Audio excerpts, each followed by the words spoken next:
Olá, gente, a gente está aqui para mais uma aula. O tema de hoje vai ser Idade Média. Eu vou tentar pegar esse tema, apesar de ser o tema que eu mais amo, mas para não ficar muito extenso, eu vou pegar somente os aspectos gerais, tá? E vamos nessa, tá? Então, para começar, vamos dar uma definição de Idade Média, tá? O que é a Idade Média? O que foi a Idade Média, tá? Ele é o período que vai se estender do século V ao século XV, tá? Ele tem início com a queda do Império Romano, que foi o que a gente viu na aula passada, tá? E tem o fim em 476 com a tomada de Constantinopla pelos turcos, certo? São marcos, é lógico, são marcos para facilitar o estudo, tá? Então, assim, como que é a Idade Média, tá? Nesse período a gente tem uma sociedade totalmente hierarquizada, certo? A gente não tem mobilidade social nenhuma, e a posição do indivíduo nessa sociedade, ela é muito tomada pela posse de terras, que é o que tem mais valor nessa época, já que a gente tem, lembram que nesse período a gente teve, com as invasões bárbaras, todo aquele problema, as pessoas foram para o campo, uma ruralização, né? Então a terra passou a ser o ponto onde as pessoas são ricas ou não. Não mais o dinheiro, porque o dinheiro em si ele não está mais circulando como circulava antes, quando a gente tinha cidades ativas, enfim. Tá? Então a terra passa a ser quando a pessoa tem mais dinheiro, certo? Quem tem a posse da terra, em geral, é o senhor feudal. E aí eu vou estratificar mais ou menos como era a sociedade. Então a gente vai ter senhor feudal, tá? Ele tem posse de terras, tem domínio político, tem domínio militar, certo? E se o cara, por acaso, é um abade, é algum religioso, um bispo, porventura, ele também pode ter um poder religioso, certo? E a igreja tinha muito disso, tinha muitas igrejas com posses de terras, não era incomum, tá? Não é à toa que a igreja é uma das instituições mais ricas na Idade Média e as que tem mais força. O clero em si, ele vai ser responsável por tomar conta da salvação espiritual de toda a população, tá? E a gente vai ver mais pra frente, eles têm um papel fundamental na sociedade, mais pra frente a gente desenrola isso. Os guerreiros em si, né, cavaleiros, enfim, são eles que têm que zelar pela segurança da sociedade, tá? E os pobres dos servos? Trabalhadores, meros trabalhadores, como sempre esquecidos pela história. A responsabilidade deles é executar os trabalhos nos feudos, certo? Os servos, eles não são proprietários da terra, tá? Só que eles estão ligados à terra por uma série de obrigações dentro da terra, tá? Eles não podem ser vendidos como os escravos. Um servo, ele não é um escravo, tá? Ele tá ligado à terra, mas ele tem certas liberdades. Ele não é, o senhor feudal não é dono dele, tá? Mas ele tá ligado à terra porque ele tem uma série de obrigações com o senhor feudal, ligações sociais. Então, assim, eu vou dar alguns exemplos de obrigações feudais. Por exemplo, a talha, tá? Metade da produção que o servo faz no feudo deve ser dado para o senhor feudal. Então ele produz, metade disso é passado para o senhor feudal. Isso é a talha, tá? A corvéia são serviços prestados ao senhor feudal em forma de trabalho nas terras do senhor feudal. Por exemplo, precisa construir um fosso, precisa construir um muro, precisa fazer manutenção do castelo, enfim, tá? São trabalhos que ele presta, ele tem a obrigação de prestar nas terras do senhor. As banalidades é um imposto que o servo paga por utilizar as instalações do castelo. Então, por exemplo, o cara produz trigo, mas ele tem que transformar isso em farinha. Para isso ele precisa do moinho. Só que o servo, ele não tem o moinho. De quem é o moinho? O moinho é do senhor feudal. Ele vai usar esse moinho. Para ele usar esse moinho, ele tem que pagar uma taxa, tá? E essa taxa é paga em mercadoria, tá? A gente tem a mão morta, que é uma taxa. Por exemplo, o pai morre e para o filho permanecer na terra, ele tem que pagar uma taxa para ele permanecer com a terra que era do pai dele e continuar trabalhando para o senhor feudal, tá? E além disso tudo, a gente tem o tostão de Pedro. 10% da produção que o servo produz, ela tem que ser paga para a igreja da região, tá? Então é assim, esse servo ele tem a sua terra, ele vai produzir, certo? Alguma coisinha para ele, mas ele tem todas essas obrigações e algumas outras que eu não citei também, certo?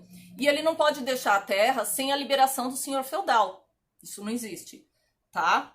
A questão da Igreja Católica. A Igreja Católica, ela já vai ter surgido antes da Idade Média, como a gente já falou. Ela surgiu lá no Império Romano, certo? Só que lá a gente ainda vai ter um período em que há perseguições, ela não é ainda oficial.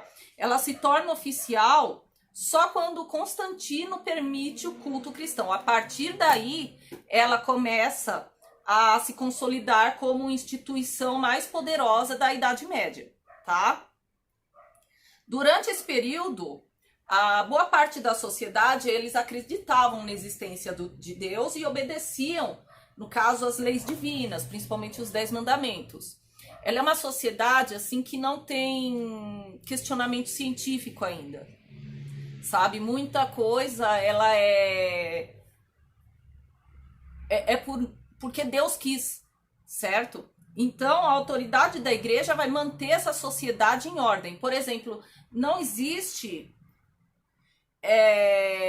a mobilidade social.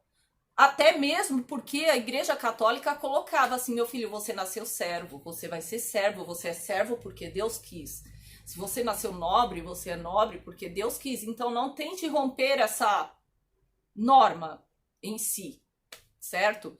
E apesar de toda a descentralização política que a gente tem, a gente vê uma centralização. A única coisa que vai ter unidade nesse período é justamente a igreja. No meio de toda a descentralização política, bagunça social que a gente tem, a igreja ela tem um domínio político, tem um domínio ideológico nas pessoas que nenhuma outra instituição tem nesse período, certo? E a gente vai ver mais pra frente, eu acho que vai ter necessidade de eu falar um pouco mais da igreja em outro vídeo, por conta de ser tão característico da época, tá? Outra coisa, todo conhecimento da época, biblioteca, a gente tem monges que são copistas, existem monastérios que os monges copiam as obras à mão, fazem iluminuras. Eu vou passar, depois eu tentar achar alguma imagem para postar para vocês. Tudo isso, a igreja que tinha o domínio, ficou a cargo da igreja. Então, mesmo quando a gente teve todas aquelas invasões, tanto vikings, que foram mais para a Idade Média, quanto as bárbaras lá no início, a igreja conseguiu resguardar toda essa parte cultural. Então, a cultura, a gente pode dizer que pertence muito à igreja, certo? A parte letrada da sociedade em si, medieval, cabe à igreja católica, tá? A gente não tem mobilidade social como a gente pensa hoje em dia, tá? Pode sim ter alguma mobilidade social, por exemplo, um nobre se transformar em membro do clero, certo? ou até mesmo algum camponês se tornar um religioso, mas dificilmente esse camponês tornaria um bispo de alto escalão. Até mesmo porque a gente vai ter diferenças, por exemplo, um nobre, ele teria condições de ficar dentro de um monastério e talvez até estudar e se tornar alguém estudioso, saber ler, escrever. Agora um camponês, dependendo da idade que ele vai entrar, dependendo da instrução, ele não vai ter condições de ser letrado. Então ele nunca vai, dificilmente ele vai alcançar um cargo mais alto, certo? Vamos falar sobre cruzadas, tá? Enfim, o que são cruzadas? As cruzadas, elas foram um movimento para a retomada da dita Terra Santa, tá? Região de Jerusalém, Palestina, das mãos dos muçulmanos, porque os muçulmanos tinham tomado Jerusalém, estava nas mãos deles, e a igreja resolve fazer esse movimento que se chama cruzada para retomar essas terras para o domínio cristão, tá? Elas vão ocorrer em torno do século XI até o século XIII. E tradicionalmente, quando a gente procura, são 9 cruzadas que se fala que existem, tá? Só que isso é mais para facilitar o estudo, porque as cruzadas são um movimento contínuo, tá? É uma coisa que vai meio que frequente até o século XIII. Quem vai para as cruzadas é chamado de cruzado, justamente por conta da roupa, porque tem uma cruz nela, tá? E quem vai para as cruzadas recebe da igreja a promessa da salvação eterna, tá? Para todos os que lutassem em defesa do cristianismo, ou seja, a remissão dos pecados e salvação. Então, isso para uma sociedade que é extremamente religiosa é muito atrativo, principalmente também por uma possibilidade de enriquecimento e obter terras. Por quê? Porque as cruzadas é uma guerra, tá? Você vai retirar isso do domínio dos muçulmanos. Então existe a possibilidade de saques, certo? De fazer saques. Como que surgiram as cruzadas? Em que contexto a gente vai ter as cruzadas surgindo, tá? A Igreja Católica, até então, ela já está com um domínio bem forte na Idade Média, e a gente vai começar a ter dentro da igreja alguns problemas de corrupção. Então a gente vai ter alguns bispos, abades, alguns membros da igreja com problemas de, assim, eles começam a levar uma vida luxuosa e começam a esquecer as suas obrigações religiosas, tá? Isso dentro da igreja. Dentro dos feudos, a gente tem um crescimento da população, certo? Só que sem meios de ver como aumenta essa produção. A produção de alimentos, para poder... É muita gente para pouca... para poucos meios de produção de alimentos, tá? Então, assim, a gente vai ter muita gente engajada nas cruzadas, a gente tem nobres, tem crianças, tem mendigos. Por quê? Porque ela representa, apesar de ser um combate, ela representa uma alternativa econômica e social dentro de uma sociedade que está enfrentando problemas. Então, ela surge nesse contexto, tá? Só que a questão mais importante das cruzadas vai ser a mudança que ela vai causar dentro da sociedade em si, tá? Por quê? Porque ela ajuda a dar fim, ela é o início do fim da Idade Média. Porque através das cruzadas, o que acontece?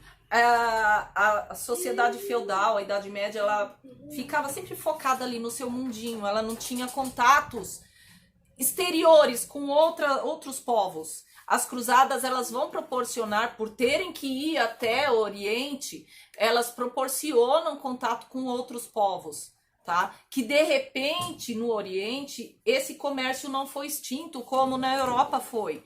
Então a gente vai ter estabelecimento de contato com outros povos e a gente vai ter aos poucos, lógico, um fortalecimento de novo do comércio, certo? E isso a gente vai ver mais para frente, e um renascimento das cidades.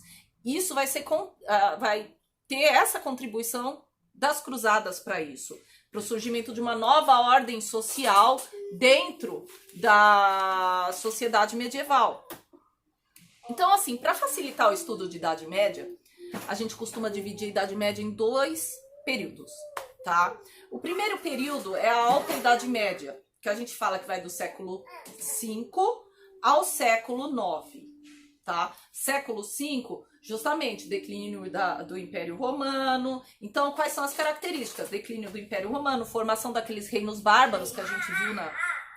certo? Aula passada, Império Carolíngio, o sistema feudal em si, que eu ainda não falei. Então, assim, o sistema feudal, ele abrange a relação de suzerania e vassalagem. Porra, mas que nome chato, né, meu?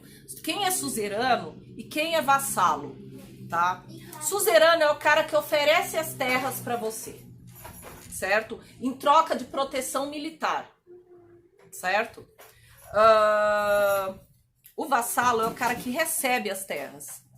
Então, acho que para vocês entenderem melhor, eu vou explicar como eu explico na escola para vocês. Vamos imaginar o funcionamento de uma escola, certo? A gente tem uma hierarquia dentro da escola. Imaginemos que a escola é um grande pedaço de terra e é um feudo, tá? Quem é que toma conta desse feudo? O diretor, beleza? Então, o diretor é um senhor feudal, tá? Ele é um senhor feudal e, ao mesmo tempo, ele vai ser um suzerano. Só que o território que ele tem, ele é muito extenso para tomar conta sozinho. Então, o que ele vai fazer? Ele vai dividir esse território. Então, ele divide a responsabilidade dele, ele vai repassar uma parte dessas terras para o vice-diretor, certo? Então, nesse caso, o diretor é um suzerano, certo? E o vice-diretor é um vassalo. Em qualquer problema que o diretor tenha, esse vassalo, o vice-diretor, ele tem a obrigação de ir lá socorrer o diretor, certo? Qualquer problema, ele tem que ir lá. É uma obrigação militar dele. Mas vamos supor que a terra ainda é muito grande para esse vice-diretor. Ele pode dividir isso? Sim, ele pode dividir. Então, por exemplo, aí surge, vamos supor, logo abaixo da hierarquia, a figura do coordenador. Então, de repente, ele vai tomar conta de outra parte dessa escola, tá? E aí, nesse caso, aquele vice-diretor que antes era um vassalo, ele vai se tornar um suzerano e o vassalo é a coordenação, certo? Você pode ir repassando. No caso, vamos supor, a coordenação também não dá conta, porque a terra era muito extensa. Então, ela vai subdividir isso de novo. Ela pode dar uma parte para os professores. Então, os professores se tornam vassalos e a coordenação se torna suzerana. E é uma coisa que vai repassando. Se o professor tiver, por exemplo, a gente tem aluno coordenador, a mesma coisa, então, certo? Não sei se deu para entender uma comparação. Isso serve para a gente entender que a gente tem um poder descentralizado. Lembram que com o Império Carolíngio a gente tinha tudo centralizado. Até o Carlos Magno resolver fazer aquela questão de marcas com os marqueses, de condados com os condes. Então, isso subdividiu o poder, que fragmentou de vez na Idade Média e gerou essa relação suzerania e vassalagem. Certo? Então, a gente tem vários senhores feudais, vários suzeranos, de graus e graus. A gente tem o cara que é mais poderoso e tem um suzerano que é mais... já não tem tantos domínios de terra, porque a terra foi subdividida, beleza? Na Alta Idade Média, a gente tem a questão da Igreja Católica, tá? A formação já está formada, mas a questão de domínio, tá? E aí a gente entra na questão, a Baixa Idade Média, tá? Baixa Idade Média a gente vai ver mais pra frente agora, porque vai entrar justamente no termo da formação dos Estados Nacionais, é um dos tópicos da Baixa Idade Média. Então ela vai do século X ao século XV, certo? Que é o fim da Idade Média em si. Então a gente vai ter a crise do feudalismo, que a gente vai ver mais pra frente, quando eu começar a falar de formação dos Estados Nacionais. A gente tem a crise do feudalismo, porque a gente vai ter a questão produção de alimentos vai aumentar. Isso a gente vai tratar direitinho no próximo vídeo. A gente já entra com a questão das cruzadas, que eu expliquei, certo? Ressurgimento urbano e comercial, que é decorrente das cruzadas, tá? E aí a gente surgem os burgueses com os burgos, enfim. Mas isso eu já trato na formação dos Estados Nacionais. E a questão da cultura medieval em si, junto com a formação, certo? E aí eu fiz esse resumão muito geralzão para vocês. Só que eu sinto necessidade de pegar, de explicar para vocês um pouco mais de 2 pontos. E eu vou fazer um vídeo só sobre isso, porque eu acho importante, são pontos que a gente precisava debater. Um, sobre a peste negra, por causa da pandemia que a gente está vivendo hoje, eu acho legal a gente falar sobre peste negra, certo? E outro, um tema que geralmente vocês até perguntam e sempre passa batido, que é a Inquisição, certo? A questão da Igreja Católica, a perseguição religiosa, enfim. Eu acho que são 2 temas que eu acho bacana a gente debater. Então eu vou tentar fazer mais um vídeo separado desse sobre isso, tá? Então, eu espero que vocês tenham compreendido e é por aí, certo? Entre em contato comigo, qualquer coisa. Até a próxima.